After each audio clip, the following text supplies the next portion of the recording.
கல்லூரிக்கும் நடக்கக்கூடாது என்பதற்கு தான் இன்று நாங்கள் சட்டக்கல்லூரி மாணவர்கள் கூட்டமைப்பின் சார்பாகவும் டெல்டா டெஃபண்டர்ஸ் கூட்டமைப்பின் சார்பாகவும் இங்கு கலந்து கொள்கிறோம்.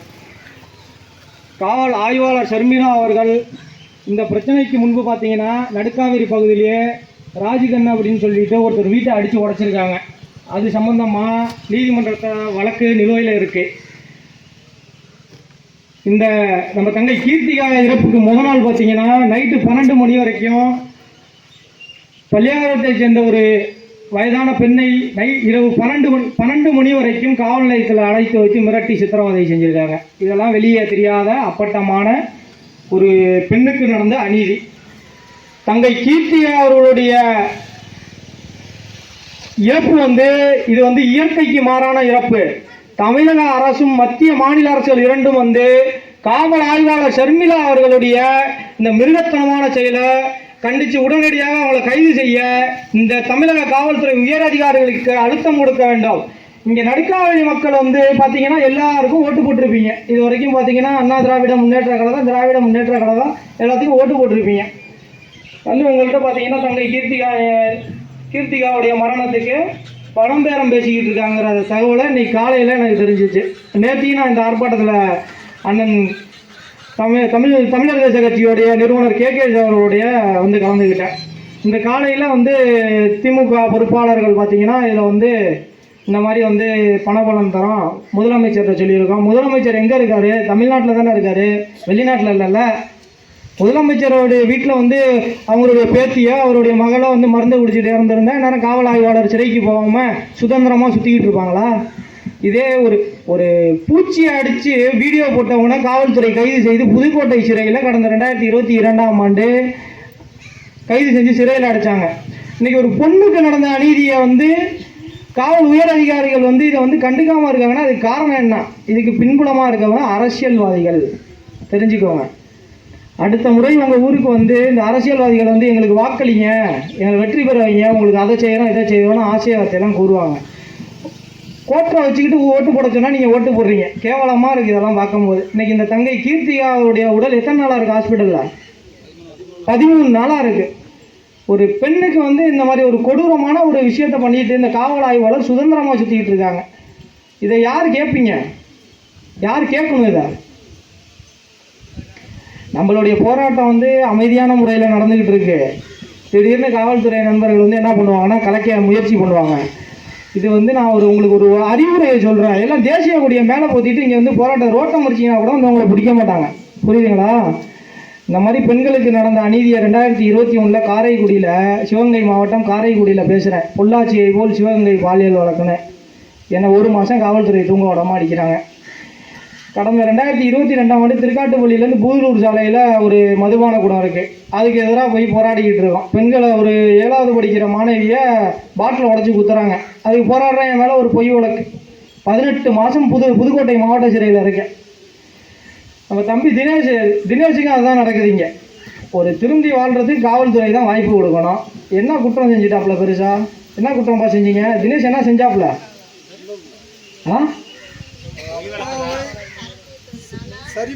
மதுபானத்தை எதிர்க்கிறதுனால தினேஷ் கைது செய்யப்படுறாரு. தங்கை கீர்த்திகா தற்கொலைக்கு தூண்டப்படுறாங்க. இந்த போர்டில் கூட இந்த தற்கொலைன்னு இருக்கிறத கொலையாக மாற்றுங்க, படுகொலைன்னு மாற்றுங்க, இல்லை இயற்கைக்கு எதிரான மரணம் மாற்றுங்க.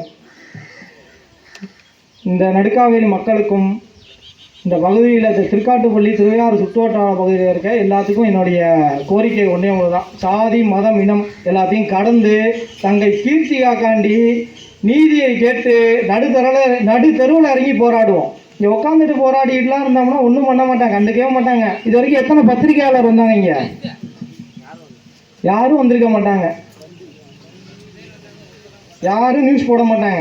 தமிழகத்தில் ஒரு பிப்ரவரி 25ஆம் தேதியிலேருந்து மார்ச் 23ஆம் தேதி வரைக்கும் வயதான பெண்கள்லேருந்து குழந்தைகள்லேருந்து மொத்தம் 60 பேர் படுகொலை செய்யப்பட்டிருக்காங்க. இது காவல்துறையோட அலட்சிய போக்கு. இந்த மாதிரி பொய் வழக்கு போடுற கவனம் செலுத்துகிற காவல்துறை உண்மையான குற்றவாளிகளை பிடிக்கணும், உண்மையாக கொலை நடக்கக்கூடாதுன்னு நினச்சா பொய் வழக்கு போடுறதுல கவனம் செலுத்துறதோட உண்மையான குற்றவாளிகளை தேடி போகணும். சட்டத்திலே அதான் சொல்லியிருக்காங்க. BNSSல சொல்லியிருக்காங்க, BNSல சொல்லியிருக்காங்க, IPCலே சொல்லியிருக்காங்க. இரு தரப்பு பேச்சுவார்த்தையில் சமாதானத்துக்கு வராங்க அப்படின்னா காவல்துறை கைது செய்ய வேணாம், சமாதானம் பண்ணி அனுப்பிச்சி விடுங்கன்னு சொல்லியிருக்காங்க. இந்த ஷர்மிளா அம்மா தன்னுடைய சாதி வெறிய ஒரு பட்டதாரி பெண்கிட்ட காமிச்சிருக்காங்க அப்படிங்கிறதோட வேதனையாக இருக்குது. நடுக்காவேரி மக்கள் நீங்கள் தான் விழிச்சுக்கணும். இனி இது போன்று உங்கள் ஊரில் வந்து எந்த ஒரு பொம்பளை பிள்ளைக்கும் நடக்கக்கூடாது. சரிங்களா இல்லையா? நீங்கள் வந்து அந்த கட்சியில் இருங்க, இந்த கட்சியில் இருங்க, எந்த கட்சியில் வேணாலும் இருங்க. உங்கள் ஊரில் வந்து ஒரு பையனை போலீஸ் பிடிச்சிட்டு போகிறாங்கன்னா ஊரே திரண்டு போய் ரோட்டை மறிங்க உட்காந்து. புரியுதுங்களா இல்லையா? கடந்த பிப்ரவரி 25 பார்த்தீங்கன்னா திருக்காட்டுப்பள்ளியில் கஞ்சா வைக்கிறாங்க. அதை போய் பிடிக்க சொன்னால் பிடிக்கல. எப்படி பிடிப்பாங்க? அதில் தானே வருமானம் வருது.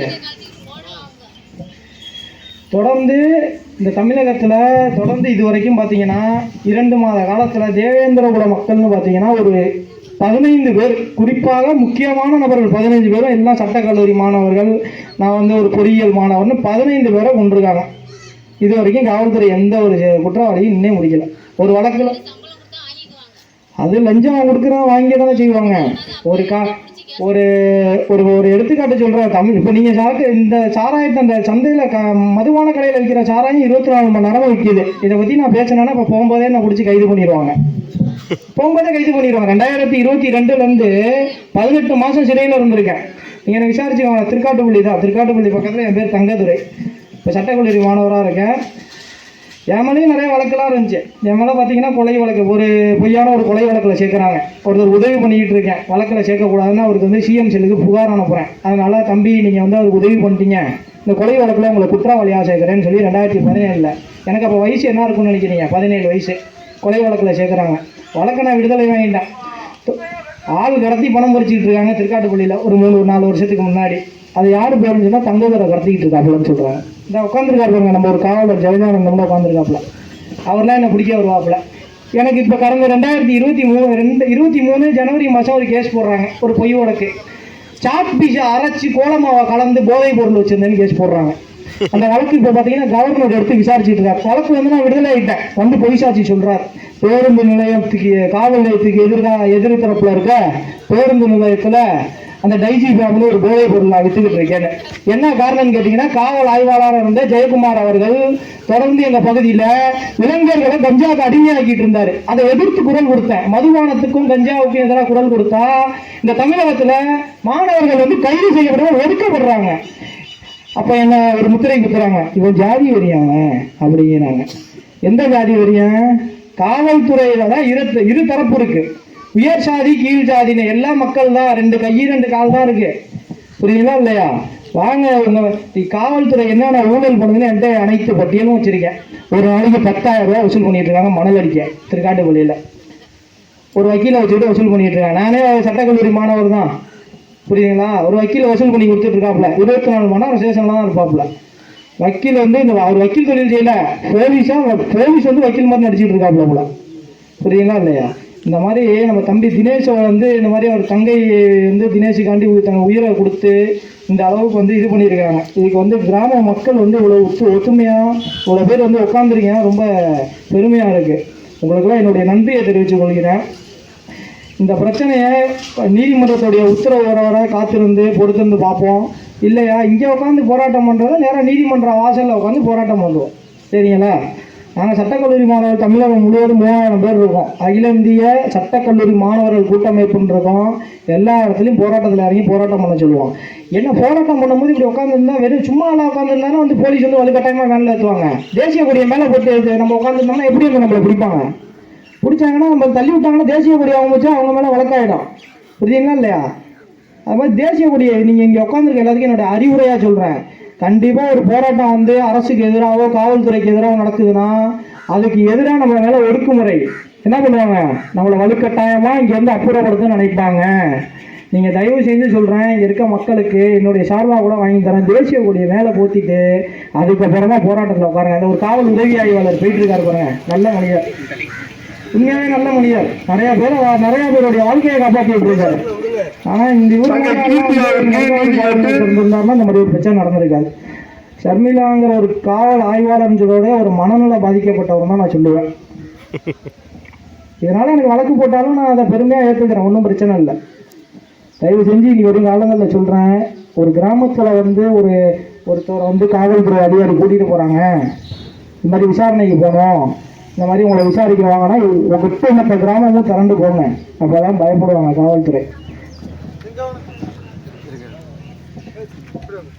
தொடர்ந்து இந்த திருவையாறு பகுதியில் பார்த்தீங்கன்னா சமீபத்தில் இப்போ திருக்காட்டுப்பள்ளியில் லயன்கரை பகுதியில் மோகன்ராஜ்னு ஒரு பையன் எப்படி ரவுடி ஆக்கப்பட்டாருங்கிற ஒரு கதையை சொல்கிறேன், நல்லா கேளுங்க, எல்லாம் தெளிவாக கேட்டுக்கோங்க. ஒரு காவல் சிறப்பு உதவி ஆய்வாளர் பாலன் ஒருத்தர் கல்லர் சமூகத்தை சேர்ந்தவர். இந்த பையன் வந்து இதை சேர்ந்தவர் தான். அவரை வந்து ரோட்டில் நிற்கிறவனே அவர் அசிங்கமான கொச்சையான வார்த்தையை சொல்லி அவங்க அம்மாவை திட்டுறாரு. திருப்பியும் அதே வார்த்தையை சொல்லி அவரை கூப்பிடுறாரு.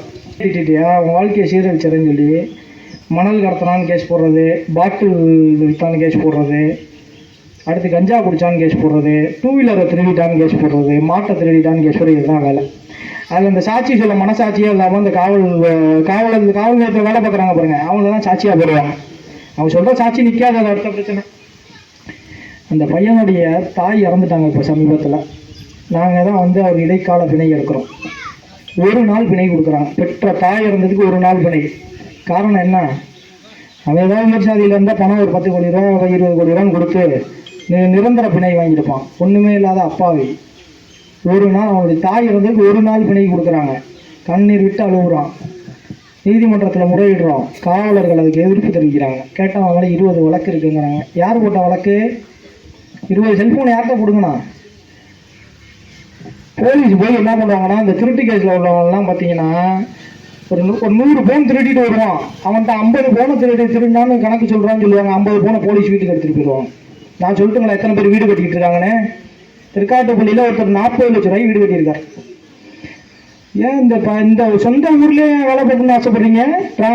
மாற்று இடத்துக்கு பணி மாற்றம் போனால் உடனே அமைச்சரை வச்சு பேச வேண்டியது. எங்களுக்கு இந்த இடத்துல தான் டியூட்டி போடுங்க, எங்களுக்கு வீடு பக்கமாக இருக்குது. அப்போ தானே திருடுற பொருளெல்லாம் பிடிங்கி கொண்டீங்க வீடு கட்ட முடியும். புரியுதுங்களா இல்லையா? ஒரு காவலருடைய மச்சான் திருவையாறில் தாசில்தார், 2 மச்சான் விஏஓவாக இருக்காங்க. பல கோடி ரூபா அப்பா ஏழை மக்கள்கிட்ட ஒன்றும் இல்லை. அந்த தினேஷுக்கு சூரட்டிக்கு போய் கையெழுத்து வாங்க போகிறோம், கேட்குறோம். 1000 ரூபா செலவாக வாங்குறோம்.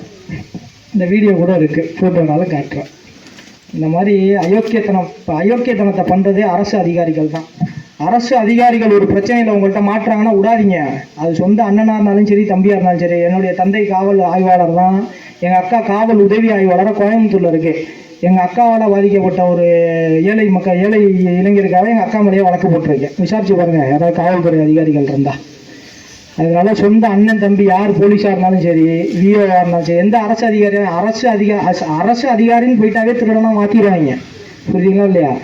ஒரு மனசாட்சி இருக்காது, ஒரு ஈவரக்க எதுவுமே கிடையாது. பாட்டுக்கு என்ன செய்யணும், மிருகத்தை பண்ணுற மாதிரி பண்ணுவாங்க. என்னெல்லாம் ஒரு காலை ஒரு கையெல்லாம் உடச்சிட்டாங்க. அதை உடச்சி காவல் ஆய்வாளர்லாம் கதறிட்டு இருக்காப்புல. கேஸ் போட்டேன், கேஸில் நானும் ஜெயிச்சிட்டேன். வேலையை விட்டு போயிட்டாப்புல. கென்னடின்னு இருந்தாப்புல. ஒரு 40 ஏக்கர் இடம் வாங்கியிருக்காப்புல கல்லணையில். பார்த்தீங்கன்னா திருக்காட்டுக்குள்ள அந்த திருட்டு போன நகையெல்லாம் இவர் ரெக்கவரி பண்ணிவிட்டு கல்லணையில் ஒரு 40 ஏக்கர், கிளிகூடுன்னு ஒரு ஊரில், இந்த நடுப்படு வளப்பகுடியில் ஒரு 10 ஏக்கர் வாங்கியிருக்காப்புல. இதெல்லாம் எங்கேருந்து வந்துச்சு? எல்லாம் இந்த விவசாயம் பண்ணுற வண்டியை மறிக்கிறது, தாலியாக இருக்கிறவனுக்கு உதவி பண்ணுறது. தாலியாக இருக்கிறவனை பிடிக்க சொல்லுங்கள் போலீஸை. திருக்காட்டுப்பள்ளி பகுதியில் எத்தனையோ நகை பறிப்பு வழக்கெல்லாம் நடந்திருக்கு. உண்மை குற்றவாளியை பிடிக்க சொல்லுங்கள். கடந்த 2023ஆம் ஆண்டு 2 கொலை நடந்திருக்கு திருக்காட்டுப்பள்ளி. அது 6 மாதத்துக்கு முன்னாடியே நான் புகார் தெரிவிச்சிருக்கேன். திருக்காட்டுப்பள்ளி பகுதியில் 2 கொலை நடக்க போது அதை காவல் ஆய்வாளர் தடுக்க தவறாரு.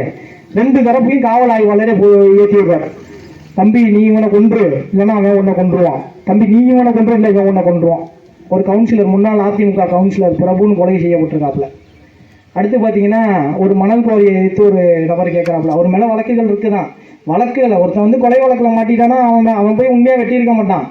இப்போ இவர் நம்ம நண்பர் இருக்காப்புலன்னா இவர் ஒரு விஷயத்தை செஞ்சுருக்க மாட்டார். இவர் சொந்தக்காரன் யாராவது வேறு ஊர்லேருந்து வந்து ஏதாவது செஞ்சுட்டு போயிருப்பான். தம்பி வாங்கிட்டு தானே வந்தவா, நீயும் வழக்கில் இருக்கவான்னு கூப்பிட்டு போயிடுறான். விஎஸ்எல் குமார் அப்படின்னு சொல்லிட்டு ஒரு கல்லர் சமூகத்தை சேர்ந்த ஒருத்தர் கொலை பண்ணுறாங்க. அது 6 மாதத்துக்கு முன்னாடியே காவல் உயர் அதிகாரிகளுக்கு நீதிபதிகளுக்கெல்லாம் நம்ம புகாரம் அனுப்புகிறோம். அதுக்கு தான் எனக்கு ஒரு வழக்கு போடுறாங்க. சட்டக்கல்லூரி மாணவர் தங்கதுரை இந்த மாதிரி பேருந்து நிலையத்தில் வச்சு இளைஞர்களுக்கெல்லாம் உயர் ரக போதைப் பொருளை விற்றுக்கிட்டு இருக்காப்புல. நான் காவல் நிலையம் போயிட்டு வந்துக்கிட்டு இருக்கேன், வீடியோ ஓடிக்கிட்டு இருக்கேன். என் கடையில் எல்லாத்தையும் எடுத்து வச்சு வழக்க 18 மாதத்துக்கு அப்புறம் வழக்க போராடி வென்றிருக்கேன். இந்த மாதிரி இந்த தங்கை கீர்த்திகாவுடைய மரணத்தை நான் தினம் தினம் செய்தியை பார்த்துக்கிட்டு இருப்போம். இந்த தங்கை மருந்தை குடிச்சதுன்னு சொல்லுவாங்க, மருந்தை வலுக்கட்டாயம் ஊற்றி கொல்லப்பட்டாங்கன்னு தான் சொல்லுவாங்க. காவல் ஆய்வாளருக்கு இந்த ஒரு ஆய்வாளராக இருக்க தகுதியே கிடையாது. ஒருத்தவங்க மருந்தை குடிக்கிற மக்களை காப்பாற்றுறது தான் காவல்துறைங்கிறாங்க. இங்கே மக்களை கொண்டுகிட்டு இருக்காங்களே. ஒரு 3 வருஷத்துக்கு முன்னாடி திருக்காட்டுப்பள்ளி காவலில் ஒருத்தவங்க அடிச்சே பண்ணாங்க, ஒரு பெண் காவல் ஆய்வாளர். விஷயம் வெளியிலே வரல. ஏன்னு சொல்லுங்கள்? அந்த பையன் தேவேந்திர குல வேளாளர் சமூகத்தை சேர்ந்தவர். 3 லட்ச ரூபா பணத்தை கொடுத்து மிரட்டி அப்படியே ஆஃப் பண்ணிட்டாங்க. இன்னும் வரைக்கும் இருக்கா தெரியுமா? யாரும் வழக்கு போடலை. ஏன்னா இது யாரும் வெளியில் சொல்ல மாட்டேங்கிறீங்களே. சொன்னால் தானே வருவோம். சொன்னீங்கன்னா அவங்க மேலே தான் கஞ்சா கேஸ் போட்டுருவாங்களே. நல்லா கேட்டுக்கோங்க. கீர்த்திகாவுடைய படுகொலைக்கு நீதி இங்கே நீதிமன்றத்தில் நீதி கிடைக்கலன்னா ரோட்டில் இறங்கி போராடுங்க. துப்பாக்கி தோட்டாக்கள் தேசிய கொடி மேலே பாயாது. புரியுதுங்களா இல்லையா? தேசிய கொடி மேலே துப்பாக்கியோட தோட்டாக்கள்லாம் பாயவே பாயாது. அதனால பயப்படாதீங்க. முன்னாடி ஒரு தேசிய கொடி, பின்னாடி ஒரு தேசிய கொடியும் போட்டு நேராக போய் நீதிமன்ற வாசலில் உட்காருங்க. இல்லைன்னா ஒரு போலீஸ் வீட்லையும் போய் ஒரு 10 பேர் உட்காருங்க. புரியுதுங்களா இல்லையா? போலீஸ் வீட்டுக்கு போனீங்கன்னா சாப்பாடுக்கெல்லாம் பஞ்சா இருக்காது. இங்கே உள்ள போனீங்கன்னா எல்லா ஜாமானும் இருக்கும். ஆனால் அந்த பெட்ரூமு பீரோவுக்கு மட்டும் போகிறாங்க. பல கோடி ரூபா கொள்ளை அடிச்சு உள்ள வச்சிருக்காங்க. காவல்துறையை திட்டம்னு நினைக்காங்க. நல்ல காவல்துறை அதிகாரி இந்த ஒரு SSI போனார் பாருங்க, நல்ல மனிதர், காமராஜர் ஏதோ ஒரு பேர். நிறையா பேரை வாழ்க்கையில் முன்னேற்றி விட்டுருக்காரு. தவறான பாதையில் இல்லை, நேர்மையான வழியில் முன்னேற்றி விட்டுருக்காரு. அவரில் ஒரு நல்ல காவல் அதிகாரி தான். ஆனால் அந்த பொய் வழக்கை போட்டுட்டு, பவுட்ரு கேஸை போட்டுட்டு, தங்கத்துறை டியூட்டியிலே இருக்க மாட்டாங்க, வீட்டில் உட்காந்து சரக்கு சாப்பிட்டுக்கிட்டு இருப்பாங்க. தங்கத்துறை போதைப் பொருள் விற்றுக்கிட்டு இருந்தாப்புல நாங்கள் எடை மேடையை கொண்டு போய் எடை மேடையில் வச்சு வைத்து போட்டு பார்த்தோம். யாரும் அந்த உட்காந்துருக்க பாருங்க, சிவிலில் உட்காந்துருக்க பாருங்க, ஜெகஜானந்தம் நம்ம அண்ணன் தான் அவரு. இன்னைக்கு சட்டக்கல்லூரியில் படிக்கிற அண்ணன் சந்தோஷப்படுறாப்புல ஒரு நாள் பார்த்துட்டு. இந்த மாதிரி அப்பாவிகளுக்கு எதிரான அடக்குமுறை செய்கிற அந்த காவல்துறை அதிகாரிகள், வருவாய் துறையில் இருக்க பணியாற்றிருக்க அரசு அதிகாரிகளுக்கு எதிராக நிறைய வழக்கு போட்டுக்கிட்டு இருக்கோம். தங்கை கீர்த்திகாவுடைய மரணத்திற்கு நீதி கிடைக்கவில்லை என்றால் மத்திய அரசுடைய ஏஜெண்டாக செயல்பட்டு ஆளுநர் அவருடைய வீட்டை போய் முன்னாடி முற்றுகையிட்டு சட்டக்கல்லூரி மாணவர்கள் கூட்டமைப்பு மிகப்பெரிய போராட்டத்தை நடத்தும் என்பதை முன்னெச்சரிக்கையாக தெரிவித்துக் கொள்கிறோம். தங்கள் கீர்த்தியாக நீதி வேண்டாம். எல்லாம் அப்படியே கொஞ்சம் ஏந்திரிச்சு இன்னும் ஒரு முழக்கத்தை எழுப்புங்க.